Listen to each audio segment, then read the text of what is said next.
pentagram dedicated to Henry Foreman. Well, welcome my friends. Here we go again, another year, another nail in the coffin, another year closer to the moment we take our final breath when we shift off this mortal coil. And Happy New Year to you. This is Alan Averill, this is Agitators Anonymous, episode, I don't know, 250 something, 30 something, could be. Either way, let's get into it.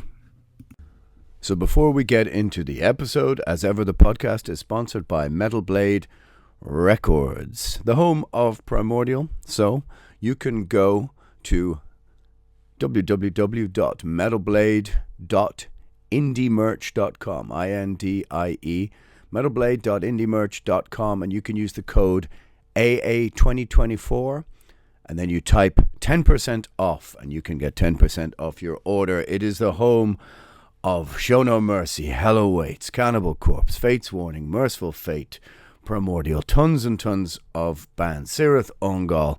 The list is endless. Times are tough, and that 10% off can mean an awful lot. And this is the only metal label that is still independent. Right then, now back to the episode. For the first podcast of the year, let's keep it country. Let's just talk about music. Keep the politics for another day, maybe until next week.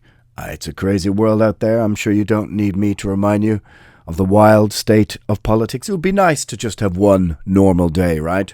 One normal day that wasn't occupied with alien drones starting World War III. Or perhaps you live in a state of ignorance, a state of bliss, my friends, and somehow have managed to avoid all of those things. Well, if you have, good for you. Because if the aliens do start bombing us, whether you know what's happening or not, you're still going to get vaporized. That's a metaphor you can take for most things, I suppose. Anyway, I haven't podcasted in a while. My podcasting skills are a little bit rusty. Perhaps the first few free kicks will go over the bar, but you never know. I might put one in the stanchion. Little football reference for all of you. So this podcast is going to take a little bit of a inspiration from something I was discussing over on my Patreon. Patreon.com, Alan Averill, by the way, if you want to go over there and take a look. Other podcasts, music, stuff you've never heard. Some stuff you've heard probably a million times, but I've forgotten that I've said it before, that kind of thing. And it's really was prompted by my top 20 of the year, which for me, in YouTube terms, went reasonably viral. It got like 5,000 views. Has anyone noticed, anybody out there in a band or a label, that the views we all got on YouTube 10 years ago don't come easily anymore? I was just looking at that cool Blood Incantation video. Now, of course, Blood Incantation are going to kill it on their new tour, going to sell out everything, no doubt about it. But I was looking on YouTube and I thought to myself, if that video had come out 10, 12 years ago, we'd be looking at millions of views. But it hasn't. But that is kind of what I'm going to get at a little bit with this podcast, is the state of the metal scene, despite when we look at festivals and the amount of festivals everywhere, the glut of festivals, we can say, in a kind of state of managed decline. And I'll get to what I mean about that. But one thing I recognized very quickly when I posted my top 20 and invited people to post their other top 20s of the year is that it brought me back to what you could call a panel discussion table we had here during the lockdown. And there was me, Dara from Invictus, Johnny from Conan, a few other people. And the discussion was really about where the metal scene is going to go once all of this dies down. And some of us were of the opinion that things were going to calm down, that there was going to be, releases were going to slow down, touring was going to slow down. And I just thought to myself, nah, not a chance. The scene is going to go pedal to the metal, hell for leather, as soon as everything is going to be allowed back out. Tentatively coming back into touring. But an awful lot of people now, I suppose, in the atomized world that we live in, who've been encouraged to work from home, are going to do the same with the guitar, sitting in front of GarageBand. There's just going to be, I thought there's going to be a deluge of music. And I think the top 20 of the year, which I just put out there, would suggest that. It was wild. I mean, there was, within 10 comments, there was at least 150 records I had not heard. And bands that I actually liked and owned their albums and have spent time listening to previous records that I forgot had even released a record. So many that I can't even mention here in the podcast, or it would just be a podcast of me listing off names of bands. And that was just within the first couple of hours of posting the top 20. And on and on and on it went. And it just absolutely fried my brain. At the end of a couple of days, if I'd written down every album, I literally could have not got a wink of sleep and tried to catch up on all these records for weeks. How the fuck is there so much music? And it's impossible to not feel burnt out by it. So when something does rise to the top, having mentioned Blood Incantation, I suppose is a good example of one of the few records that has managed to poke its way above the parapet by virtue of being excellent, but just managed to find its way out the gate. The smaller and smaller aperture through which you can make it from the underground to the relative mainstream, but not really the mainstream. Let's just call it a few rungs above. Because there is just so much competition for your ears. So much competition for that space.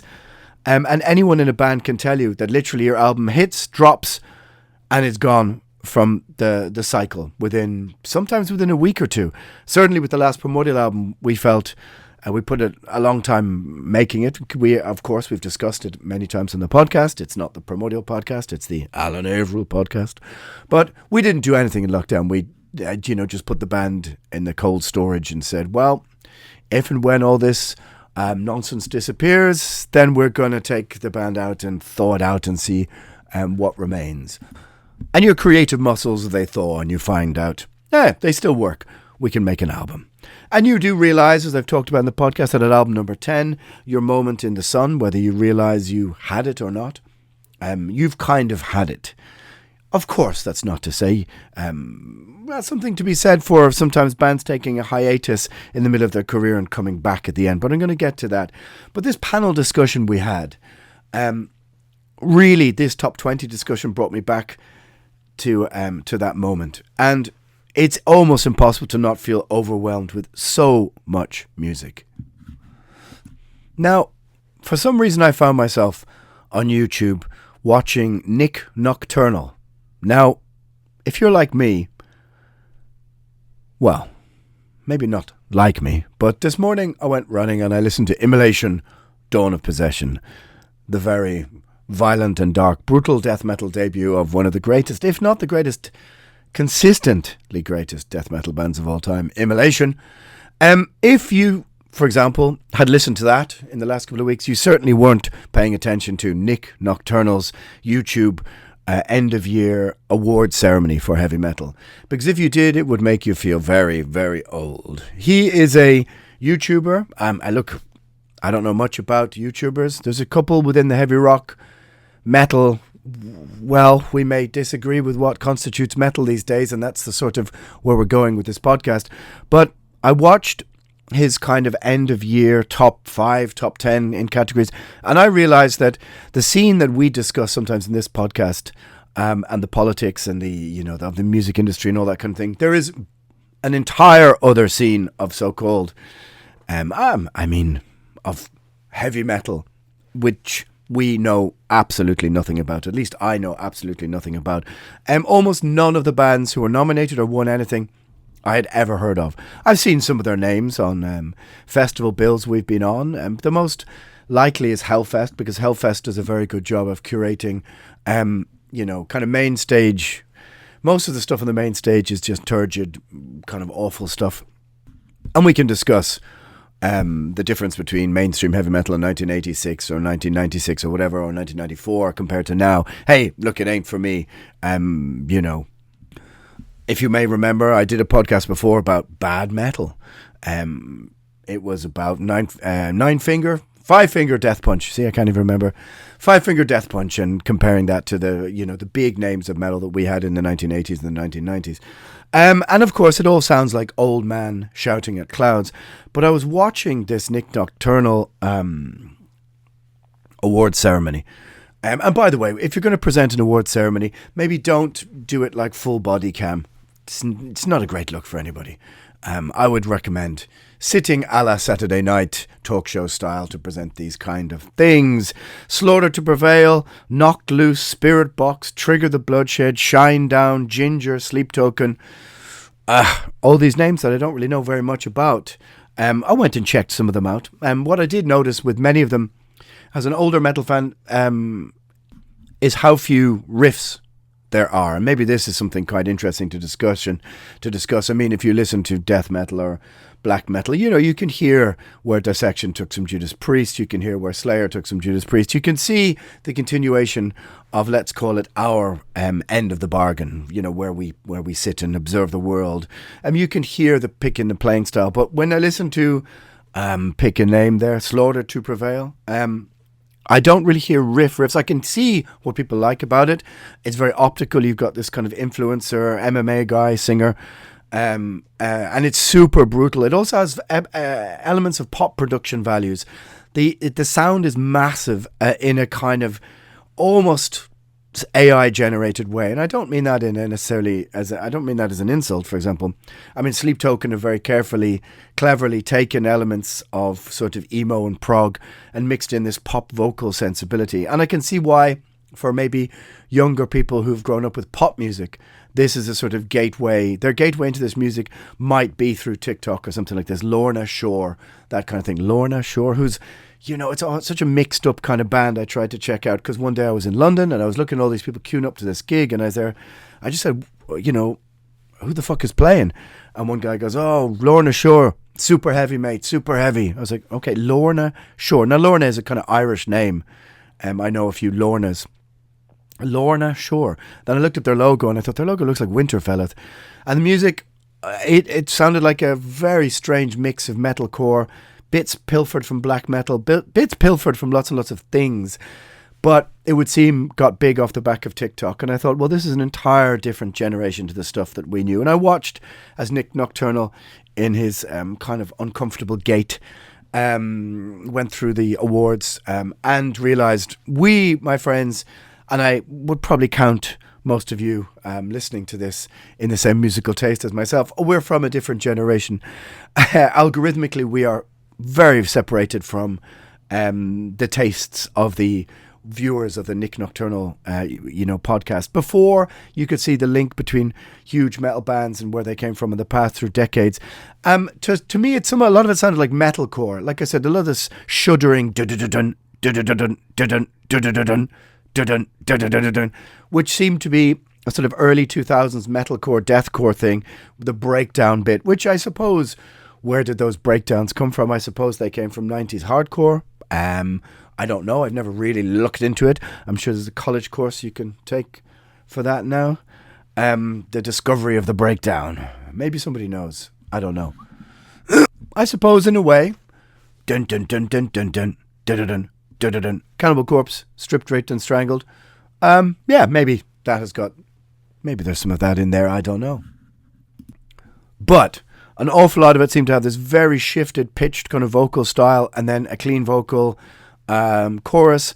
And it just felt like, wow, we live in a completely different world. And I was starting to think to myself, when I often said before that the mainstream music has very little angry white male guitar music in it. Just an observation. Mainstream. And you realise how much even these bands that I'm talking about are separate even from the scene that we are in. If you're, over 40, the chances of you listening to Spirit Box are probably reasonably slim. But what I did notice is that, like I said, there seems to be very few riffs. It's some quite technical guitar playing, some sweeping, but it seems to be very much about the vocal kind of patterns and this kind of stomping 4/4 rhythm. I could imagine hearing Slaughter to Prevail in a nightclub. In a nightclub? Do people go to nightclubs anymore? I don't know. And it's sounding massive and huge. There's no doubt there's somewhere in London in a nightclub, bunches of people in New Rock boots stomping around to Slaughter to Prevail. And why not? But then I sort of did a little bit of digging into some of these bands and the people within them, and you realise they all have a very curated, very professional Instagram or TikTok, or not that I'm on TikTok, but you realize that part of their successes rely on, almost like pop music, the engendering of a character narrative in their audience. The singer from Slaughter to Prevail is almost like a media influencer.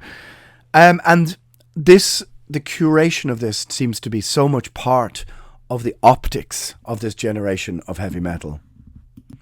And I did have to admit that watching his the bit of the YouTube cast that this guy did make me feel, and I'm not quite old, but just realised that we are on some other island, that is, the shifting sands have moved us further away from the inlet, so to speak. What a strange and odd analogy.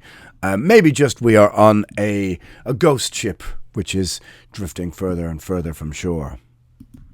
But looking at other people's top 20 lists, it almost made my head spin, and I just thought, this is wild. We're just living in an age where there is just so much music. On one level, it points to the underground scene being a creatively healthy place, I suppose, where there's so many people trying to create music. But it did make me wonder, are there any fans left? Are we getting to the stage where bands are touring within our sphere, generally playing to less and less people, it would seem, because, of course, the only place to make any kind of money is being out on tour. And even a small venue, Primordial played in, I think, was it Mannheim or something, in Germany with Deserted Fear, which again was a good indication of how different scenes don't mix now, because you have to choose with your wallet.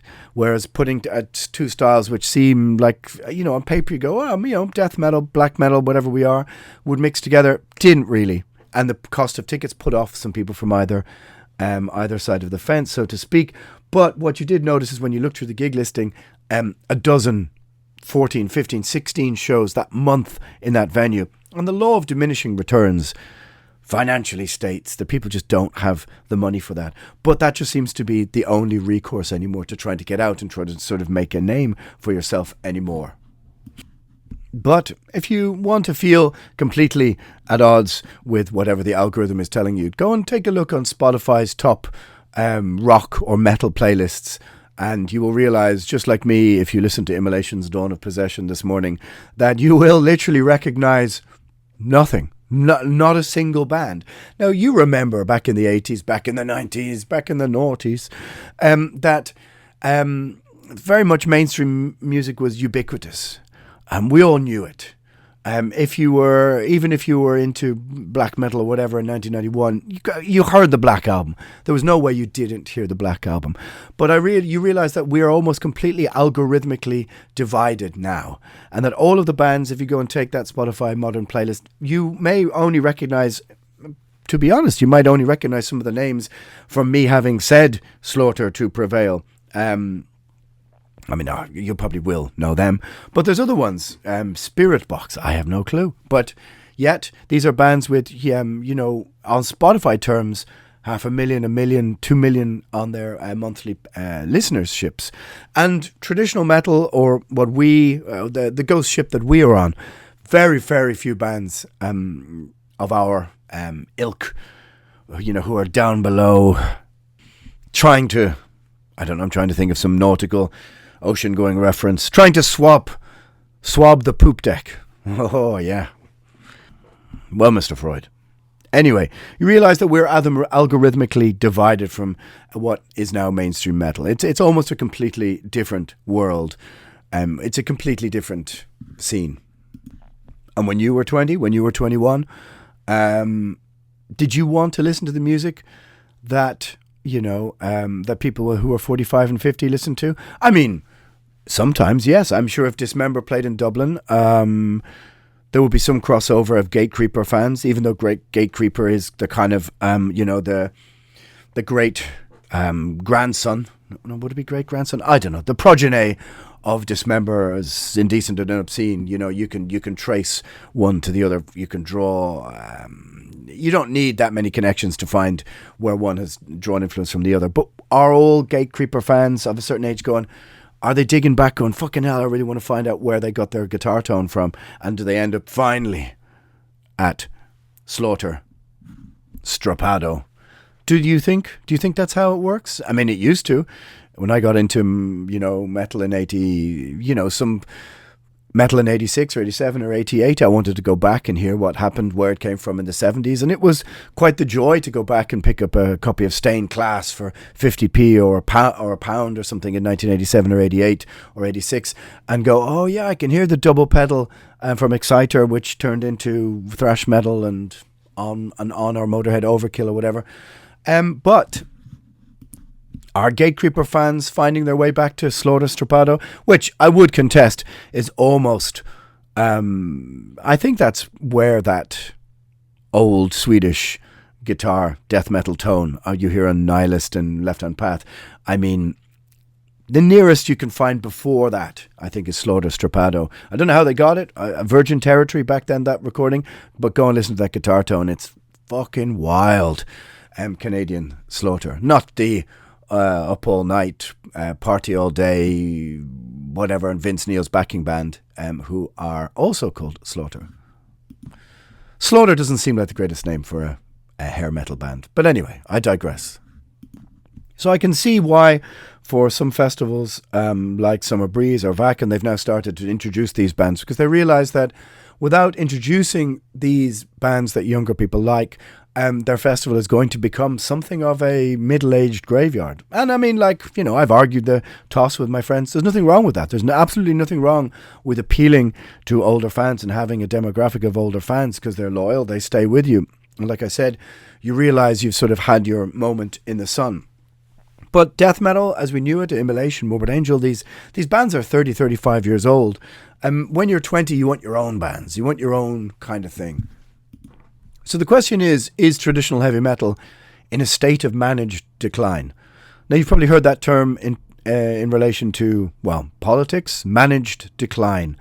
You've probably heard a lot of commentators on both the left and the right discussing the West, discussing Western politics, discussing the meaning of, I suppose, Western civilization in terms of managed decline, as in we are past our halcyon days and are now, coming down the other side of the cliff or the mountain or whatever you want to say. You're in a state of managed decline. You're heading towards the last few chapters. And that's certainly how I feel sometimes now about making music or Primordial or that kind of thing. Last year, if anything taught me about the music industry, was that you maybe don't realize when you're in the moment, but you do, if you're lucky enough to have a moment, you kind of sort of have to embrace it and take it for what it is, because at some stage you will move like a blip off the radar a little bit to the edges of it, and you'll be on the periphery, and then you're in a state of managed decline. How can we say? You have gone around the world collecting the exhibits, and now you have your own small museum, and it's just about curating it. It's about polishing these pilfered trophies of empire and not charging too much for people to come in and see them. What the fuck am I talking about? I'm talking about the curation of legacy, and that's kind of where traditional metal or heavy metal scene seems to be at the moment. I was talking with a good friend of mine, a booking agent, and he was just saying that he's a trad metal denim patch vest guy who's the same age as me, who goes to Keep It True, who goes to all of these stuff, and he books a bunch of bands. Awesome guy, works bloody hard at it, and he just said it's the law of diminishing returns. I just cannot put any combination of these bands together to bring more than 75 to 125 people. Now, of course, there's absolutely nothing wrong with that, but what it points to is a state of kind of managed decline. His hopes for breaking through a couple of traditional styled heavy metal bands, and when I say that, I don't mean bands that only just sound like Judas Priest. I mean, well, look, you know what I mean. He just found it almost impossible, and also because every festival that takes this kind of music is now dealing with hundreds and hundreds and hundreds of requests, if not thousands, for one slot at a festival. So, and this is one thing I thought about before, and I remember arguing this in the 90s, which was kind of like, fuck you, Iron Maiden, fuck you, Judas Priest, in a way. Oh, now I have your attention. And this was that for the whole of the 2000s, neither of those bands, for example, brought out traditional heavy metal bands to support the scene. Iron Maiden, I think, are the worst offenders in this, and I'm sorry to all the Iron Maiden people out there, but you know what I mean. You've been to see Iron Maiden in the last 30 years, and you've been confronted with Funeral for a Friend or other such rubbish. Iron Maiden never brought out young, hungry heavy metal bands who were maybe in a way influenced by them and sort of shone a light onto a Grand Magus or an Enforcer or whoever else.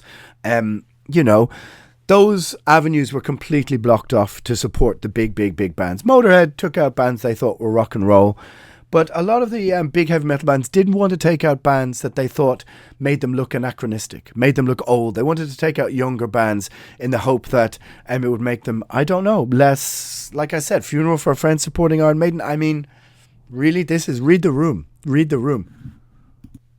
And of course, I suppose festival culture in its way kind of saved the scene on some level, because people are less and less people are showing up to see, young, exciting, hungry heavy metal bands on a Monday, Tuesday or Wednesday. That's just the kind of the thematic for all kind of scenes.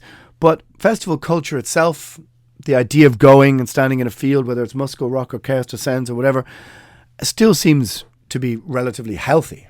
But how do you break through onto those festival bills if you're a band in a massively bloated, is that the right word? Am I being disingenuous, a bit unkind? Let's return back to the top of the podcast, which was just being the sense of being overwhelmed by the amount of music out there. It's just absolutely insane. So how do you go from being one of the first 2-3 slot bands to getting near to the end when there's thousands of other bands all trying to maneuver their way through into the small, as I said, aperture. I like saying aperture.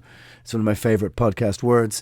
I'm sure it's a pretty good name for a prog band, actually, isn't it? Aperture. Anyway, what am I talking about? Yeah, it's let's take 3 bands as an example off the top of my head. Rotting Christ, Samael and Emperor.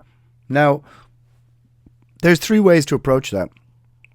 Rotting Christ have rebuilt a career on the back of relentless touring. There's few bands in the world who tour as much as Rotting Christ. I think they've outstripped Vader and Marduk at this stage. Sakis is relentless. He changes up the cogs in the machine, either side of him, on the bass and the guitar. Relatively often, he's a prolific guy, and they tour every country that you can possibly imagine Rotting Christ have been to. Now, they had a huge lull in their career, Sleep of the Angels, Dead Poem, which recently, I think, some people have reassessed and reappraised as being a good record. Certainly Sakis's solo albums sound like Dead Poem, and actually the new Rotting Christ album, which I have to admit didn't do a lot for me, but it did sound a lot like Dead Poem. This is a band who've worked relentlessly hard to rebuild a career and now have very healthy monthly listenership. They've built a career back in Germany, which they didn't have in the 90s, early 2000s, and they've become festival headliners. They've reinvented themselves and become exciting for young people in a way, some young people, in a way that, let's say, Samael haven't. Samael made Worship Him, arguably one of the greatest first, second wave black metal albums, certainly before all the Norwegian bands. And now Samael, I was only having a discussion about them with Guts from Death Forever a week or 2 ago, because sitting there on the front of my records, for example, for some reason, is Medieval Prophecy, and we had a discussion about Samael. And they've changed a lot over the years, but we both kind of said, I don't know what any of their new albums sound like. And I admire the fact that they went and did their own thing. They didn't decide to go back to the Worship Him sound. In fact, they were doing a band called War for a while, which was going back and playing Worship Him and Blood Ritual with Z going back behind the drums. And they just paved their own way and did their own thing. But at the same time, they never quite came back around. Maybe it's because of the refusal to go back to the original sound, the OG sound completely. But they never quite came back around to headlining festivals and relentless touring and bringing people again. Is that being in a state of managed decline? It's hard to say. Or is Rotting Christ just the exception that proves the rule? Or whatever you want to say. They're a rare example. Or you take Emperor. All 3 bands from the same era, roughly. Emperor just quit. Disappeared for a decade or more. Came back to play those records. Big payday. No one can deny that. And then Ishan just basically said, well, we have our legacy. We're going to play those songs. No problem. Enjoy them. But there won't be a new record, because how can they live up to the past? How can we try and do something that lives up to the past? So just, here's In the Nightside Eclipse live. Enjoy it. Take it for what it is. We're not going to dress up wearing corpse paint and try and look like we did in 91, 92. 3 different examples, of managing your career. Or maybe when you're in the middle of it, in the early stages of it, you don't know that it's going to be a career. I don't think anybody who was part of that early black metal scene ever thought on those terms that they would be here 20, 30 years later. I certainly didn't think. It was to make one record at the time before you'd made one was the aspiration, not to make 10. So where are we going to go for this year ahead? It's very hard to know, I think, as I said before, at least for myself, for Primordial. We will start to play whole albums in full. We were always against that kind of thing. But then, after making the last album, I sort of realized, like I said, turning off the lights in the museum and making sure the electricity, still works, that you've paid the bills. When you come back the next morning, paid the bills. That's a rather vulgar analogy. I was trying to make museum-style references and my Victorian dad inner self coming out. What I mean is just that you've made those records. They're in the past. You have to probably realize that, as I said, you and the scene are in a state of managed decline, a sort of curation from here on to the end. And you can either do it, with some grace, or maybe you've mismanaged it already. There's certainly, when I look back on the Hammerheart Records generation of 2000s, there's some bands who did it well. There's some bands who, I won't say dropped the ball, but sort of disappeared. There's bands from 10, 15, 25, 30 years ago.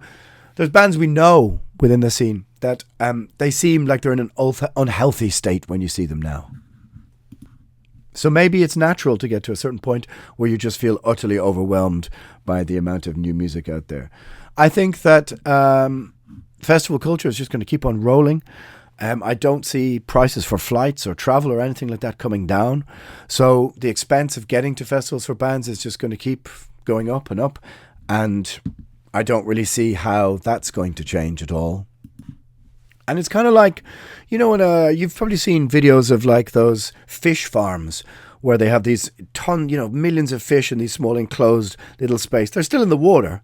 The water's still there, but they're all, sort of fighting for some small space within the water. That's kind of a bit the way the scene reminds me a bit in the moment. So maybe I need to go and buy an apartment on a mountainside somewhere and just scrape my brain and, start again and find some place of calm and chill within this wild and crazy ride that is trying to be plugged into some kind of the underground scene anymore. But certainly one thing is that the newer people moving into the underground scene seem to be less interested in vinyl, less interested in collecting things. And that's sort of a bad sign for underground labels. I think the next year ahead, underground labels are going to find it very hard because the cost of doing business is going to keep going up. The cost of sending out vinyls, the postage, all these kind of things. I mean, the cost of living crisis, it's just the cost of living. I think we can take away the word crisis at the end of it, because a crisis would imply that you might come out of a crisis. But I don't think we are going to go back to previous costings, for previous prices for the cost of doing business. And it's the same for making music. So I think we're just going to see tons and tons more music. Again, the gatekeeping to whatever is the mainstream, it's just like a different world. All of those kind of bands in this other whole other scene, which we are almost completely disconnected from. Except when those bands want some cool and kudos and pick a t-shirt of an Emperor or a Dark Throne to wear. Anyway, my friends, if you've been here since the beginning, many thanks for your continued listenership. The numbers keep going up, quietly going up. I rather the way it is, that it's all over the place, rather than trying to rely on interviews every week, as you just sort of, I think, would run out of people to ask the same kind of questions to. There'll be some interviews here and there. There'll be some other new stuff. There'll be some politics. There'll be, who knows? It's a random grab bag, as we can say. It's a random, it's all over the place. It's Agitators Anonymous, my friends. It's a random discussion. My brain is overwhelmed. My brain is overwhelmed. Until next week, my friends, Agitators Anonymous episode, who knows, over and out.